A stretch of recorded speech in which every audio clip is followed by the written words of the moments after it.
Oi, boa tarde para você. Tudo bem por aí, né? Gente, hoje o meu tema aqui é Miserável Homem que Sou, meu devocional dessa tarde. E eu espero que eu te encontre bem nessa hora. Amém? Vamos estudar? Vamos ouvir? Ok. Quero falar sobre o capítulo 7. Gente, o capítulo 7 de Romanos é um capítulo muito difícil, é um capítulo duro, sabe? Mas que nós possamos ficar atentos nessa hora, tá bom? No capítulo 7, fala assim, no capítulo 7, 24, que eu quero começar falando desse verso. Fala assim, miserável homem que sou, quem me livrará do corpo dessa morte? Gente, nós sabemos que existe dois homens interiores dentro, um homem interior, existe duas naturezas, um homem interior e um homem exterior, né? Então, o homem exterior é o pecado, ele luta conosco, com o nosso espírito, tá bom? Então, essa condição aqui, ó, miserável homem que sou, isso atinge nossa dignidade, né, irmãos? Tanto a dignidade humana, de recursos materiais, quanto também há um vazio espiritual que não consegue nos preencher aqui, tá bom? Ô, gente, e aqui no verso 1, nós vamos iniciar aqui no verso 1, mas o Paulo, ele fala assim, ó, isto é, na minha carne não habita bem nenhum. Gente, não habita bem nenhum, olha para você ver. Porque ele sabe que na carne não habita bem nenhum. A carne é pecaminosa, a natureza é pecaminosa. Então, quanto mais perto de Deus você estiver, mais você vai reconhecer que você tem pecado, que você é pecador, tá bom? Quanto mais longe de Deus você estiver, você vai achar que você é o cara, tá? Você vai achar, não, mas tá tudo bem aí comigo, né? Então vamos lá aqui, vamos ler o 7, 1, o 2 e o 3. Não sabeis vós, irmãos, pois fala aos que sabem a lei, que a lei tem domínio sobre o homem por quanto tempo ele viver.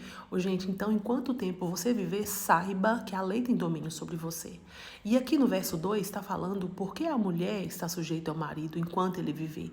Está ligada pela lei, mas morto o marido, está livre da lei do marido. Gente, Paulo aqui ele não está falando de casamento, tá? Aqui ele fez uma ilustração do casamento que é pra gente entender. A mulher aqui somos nós, no geral, e o marido é a lei. Então, enquanto nós vivermos, estaremos sujeitos à lei. Mas aqui no verso 3 está falando de sorte, se morrer o marido, gente, a lei não vai morrer. Quem vai morrer somos nós. E depois que nós morrermos, nós encontraremos com Jesus, que é nosso noivo, e nós poderemos casar com ele. Amém, irmãos? Quem aguarda isso aí ansiosamente, graças a Deus. Gente, a lei, nós sabemos que a lei, a gente não consegue cumprir a lei porque nós somos pecadores. Nós não conseguiremos cumprir essa lei, que é boa, que é santa. Inclusive, tem uma parte aqui interessante que nós vamos ler daqui a pouco. Mas, por enquanto, vamos aqui para o 7, no verso 7, que fala assim, que diremos, pois? É a lei do pecado? De modo algum, mas eu não conhecia o pecado senão pela lei, porque eu conheceria pela concupiscência se a lei não tivesse, não cobiçarás. Gente, olha isso aqui. Qual que é o propósito da lei? Revelar pecado, não é?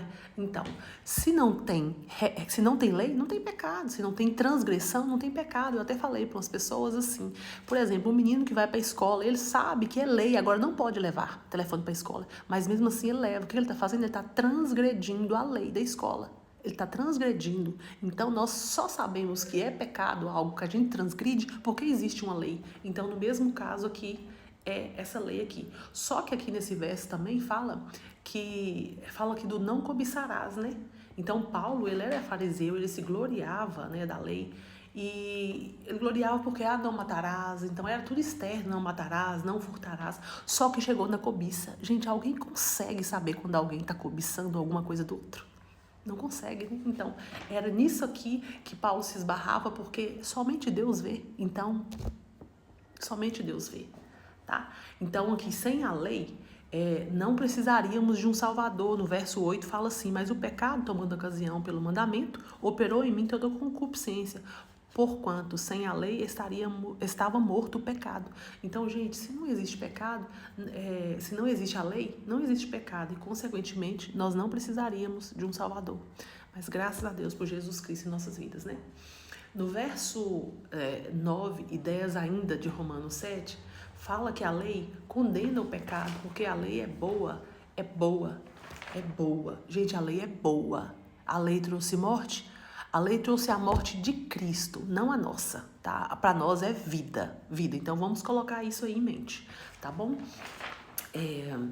Então vamos ver aqui outra coisa que eu quero passar para vocês aqui, que é o seguinte. Vamos lá para Romanos 7:11. Romanos 7:11 fala que o pecado nos engana, né? Nos mata e nos leva para o inferno. Ô, gente, o pecado nos engana só quando nós estamos dentro dele. Por exemplo, se você chega e vê uma situação, você fala, nossa, aquilo ali vai dar ruim.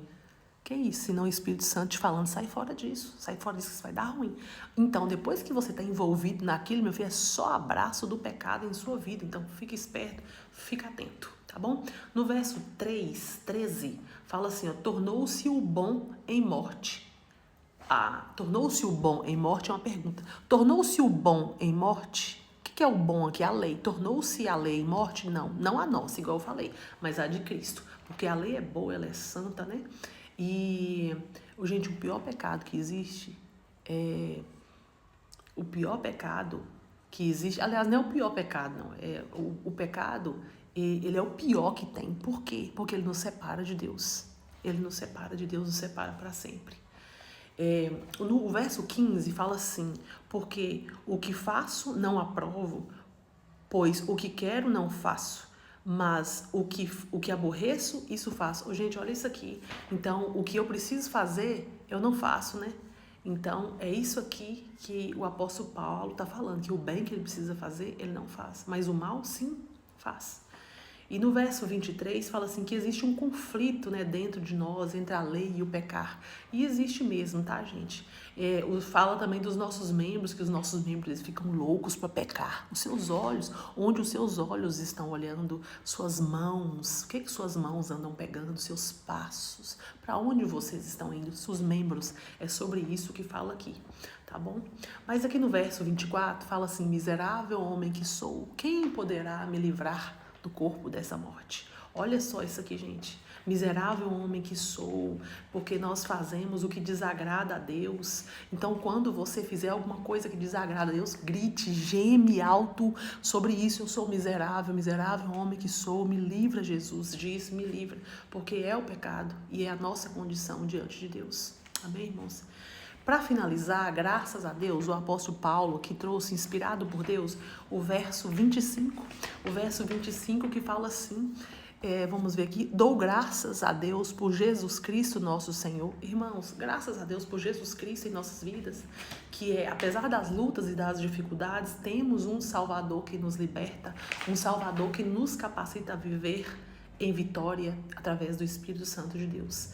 Então, irmãos, que nessa tarde nós possamos verdadeiramente nos entregar ao nosso Senhor Jesus Cristo, entregar os nossos pecados para Ele. Todos nós pecamos, a palavra fala isso, ela nos garante, mas que nós possamos nos entregar diariamente para o nosso Senhor Jesus Cristo. Nós precisamos disso. A vitória é nossa, irmãos, em nome do nosso Senhor Jesus Cristo. Em nome do nosso Senhor Jesus Cristo.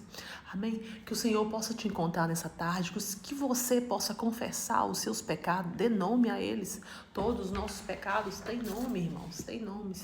E que você possa entregar os seus pecados a Ele, que você possa gritar para o Senhor, aquele gemido, miserável homem que sou, me livra, Senhor, do corpo dessa morte. Em nome de Jesus. Em nome de Jesus. Que nessa tarde o Senhor possa ir ao encontro da sua vida, o Senhor possa o Espírito Santo possa te direcionar do que você precisa para um dia aqui, como diz no verso 1 aqui, no verso 2, se encontrar com Jesus. Porque nós só vamos livrar dessa lei depois que nós morrermos. E aí sim, nós encontraremos com o nosso noivo e contrairemos um novo matrimônio com Cristo. Em nome de Jesus. Boa tarde, que o Senhor possa te abençoar nessa hora. Em nome de Jesus. Amém? Deus abençoe.